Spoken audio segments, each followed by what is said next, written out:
नमस्कार। आपके अपने YouTube चैनल गाइड होम पर आपका स्वागत है। आज हम आपके लिए लेकर आए हैं कक्षा 9th की हिंदी पाठ्य पुस्तक क्षितिज के काव्यखंड का माखनलाल चतुर्वेदी द्वारा रचित कविता कैदी और कोकिला के काव्यांशों का भावार्थ। इन पंक्तियों में कवि ने कोयल के सामने अपने कैदी जीवन का वर्णन किया हुआ है। तो पहली पंक्ति देखिए। क्या गाती हो, क्यों रह रह जाती हो, कोकिल बोलो तो, क्या लाती हो, संदेशा किसका है, कोकिल बोलो तो यहाँ पर जेल में बंद कवि बाहर खुले आसमान में पेड़ पर कूकती कोयल से पूछता है कि हे कोयल, तुम क्या गाती हो, अपनी मधुर बोली में तुम क्या गा रही हो और क्यों रह जाती हो और तुम एकाएक शांत क्यों हो जाती हो।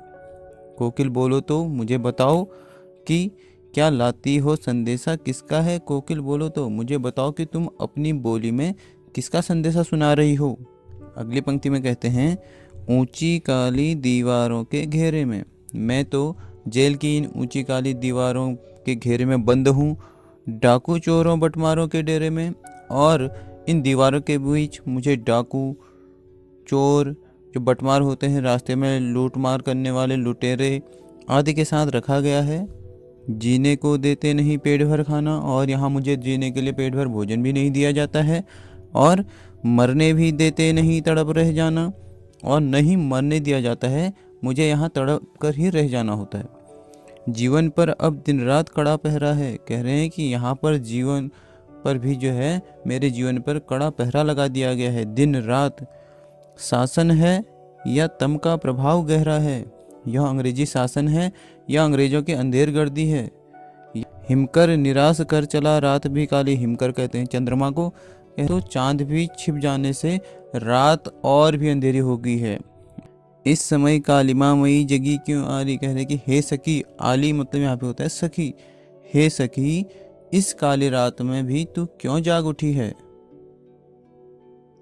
कविता की इन पंक्तियों में कवि ने राष्ट्रीय आंदोलन में भाग लेने के कारण अपने कारागृह प्रवास के दौरान अपने तथा अपने साथी स्वतंत्रता सेनानियों पर किए जाने वाले अत्याचारों का वर्णन एक पेड़ पर बैठी कूक रही कोयल के आगे किया है।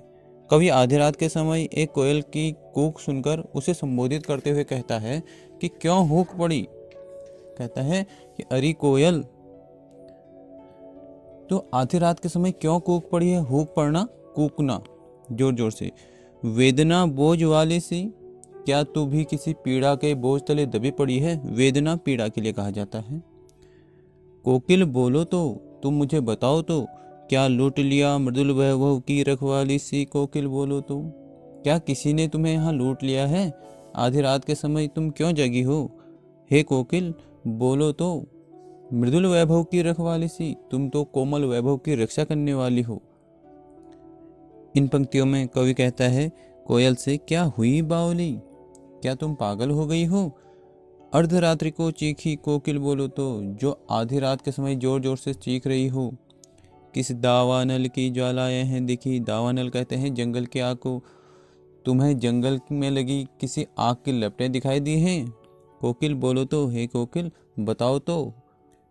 कवि के कहने का तात्पर्य यहाँ पर यह है कि उस समय देश में अंग्रेजी शासन की गुलामी की लपटें देशवासियों को जला रही थी, इसलिए वह जाग रहा था। लेकिन कवि कोयल से यह पूछना चाहता है कि उस जब से जंगल में कौन सी आग की लपटें दिखाई दे रही हैं जो वह आधी रात के समय चीख रही है। इस काव्यांश में कवि ने अपने कारागृह प्रवास के दौरान अपने तथा अपने साथी स्वतंत्रता सेनानियों पर किए जाने वाले अत्याचारों का वर्णन किया है, और वह आधी रात के समय एक पेड़ पर बैठी कूक रही कोयल के आगे यह वर्णन करता है। कवि कोयल को संबोधित करते हुए कह रहा है कि क्या देख न सकती जंजीरों का गहना। हे कोयल, क्या तुम ब्रिटिश सरकार द्वारा जेल में मुझे पहनाए गए इन जंजीर रूपी गहनों को नहीं देख रही हैं। हथकड़ियाँ क्यों, ये ब्रिटिश राज का गहना। कवि कहता है कि ये हथकड़ियाँ नहीं हैं, बल्कि ये तो ब्रिटिश शासक द्वारा पहनाए गए गहने हैं। कोल्हू का चर्रकचू जीवन की तान, जब हम जेल में कोल्हू चलाते हैं और उस कोल्हू के चलने से जो चर्रकचू की ध्वनि उत्पन्न होती है, यही आवाज़ तो हमारे जीवन की तान बन गई है। इससे हमें जीवन जीने का उत्साह प्राप्त होता है। गिट्टी पर उंगलियों ने लिखे गान, और यहाँ जेल में हमें ईंट पत्थरों को हथौड़ों से तोड़ना पड़ता है। इससे हमारे हाथों की उंगलियों पर जो चोट लगती है वस्तुतः वह चोट न होकर हमारे द्वारा लिखे गए गीत हैं। हूँ मोट खींचता लगा पेट पर जुआ, मैं यहाँ जेल में बैलों के समान छाती पर जुआ लगाकर जो पानी खींचता हूँ उससे खाली करता हूँ ब्रिटिश अकड़ का कुआं, उससे मैं अंग्रेज सरकार के अकड़ का कुआं खाली कर रहा हूँ। फिर अगली पंक्ति में कहते हैं, दिन में करुणा क्यों जगे रुलाने वाली, दिन भर मैं अनेक प्रकार के कामों में व्यस्त रहता हूँ, इसलिए दिन के समय दुख देने वाला और आंखों में आंसू लाने वाला करुणा का भाव नहीं जागता है। इसलिए रात में गजब ढा रही आली, परंतु रात के समय ये करुणा जो है अत्यधिक दुख देती है और व्याकुल करता है। रात्रि के समय तो करुणा का भाव गजब ढा देता है। इस काव्यांश में कवि कोयल को पुनः संबोधित करते हुए कहता है कि इस शांत समय में अंधकार को बेद रो रही हो क्यों, कोकिल बोलो तो, हे सखी रात के समय चारों ओर शांति है और चारों ओर अंधकार फैला हुआ है। हे कोयल तुम मुझे बताओ कि इस अंधकार को चीर कर तुम क्यों रो रही हो।